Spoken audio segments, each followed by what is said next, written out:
Bonjour.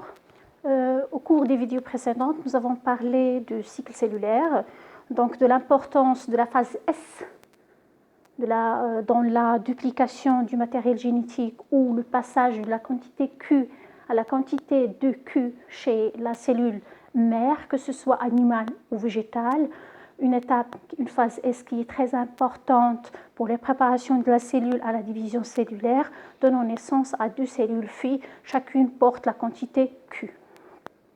Ce que vous voyez ici, donc si on prend un fragment de la double hélice de l'ADN, l'acide désoxyribonucléique, nous avons parlé l'autre jour de la succession des nucléotides, de la liaison donc, des nucléotides entre eux formant une première chaîne par des phosphoryles et la liaison de la première chaîne à la deuxième chaîne antiparallèle par des liaisons hydrogènes entre les bases azotées.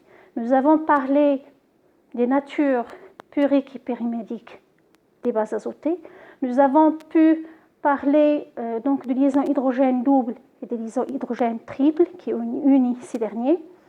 Nous avons parlé également de, si vous voulez le dire, le rapport X, un rapport identifiant de l'espèce. Actuellement, on passe à l'étude de ce qui est réplication de l'ADN. Voilà, si on prend ce fragment-là de la double hélice,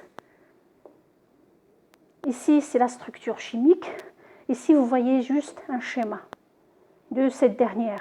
Donc la succession, ce que vous voyez au noir, c'est la chaîne, donc la succession des nucléotides. C'est en noir, celle-là et celle-là. Ce que vous voyez en couleur, c'est la liaison avec les bases azotées d'un côté et la liaison hydrogène qui unit les bases azotées.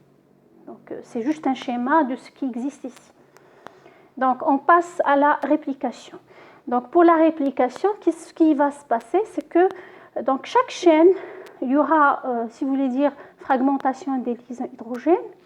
Et chaque chaîne, si on prend celle-là par exemple, d'orientation 5', 3', chaque chaîne va garder déjà, donc il y aura conservation de 50% de matériel. Par exemple, si on prend ce matériel-là, si on dit c'est 100% chez la cellule mère, donc on passe à la conservation de cette chaîne-là, donc 5', 3'.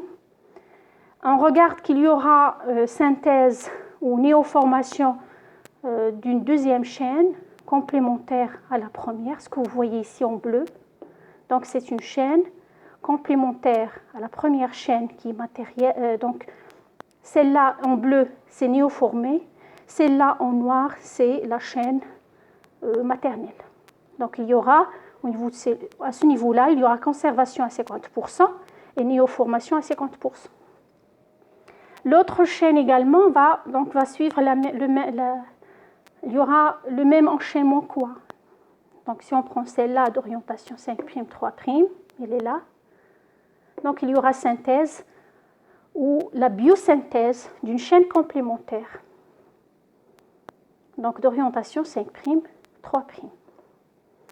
Donc au niveau d'une cellule X, et en phase S de l'interphase, il y aura une duplication semi-conservatrice.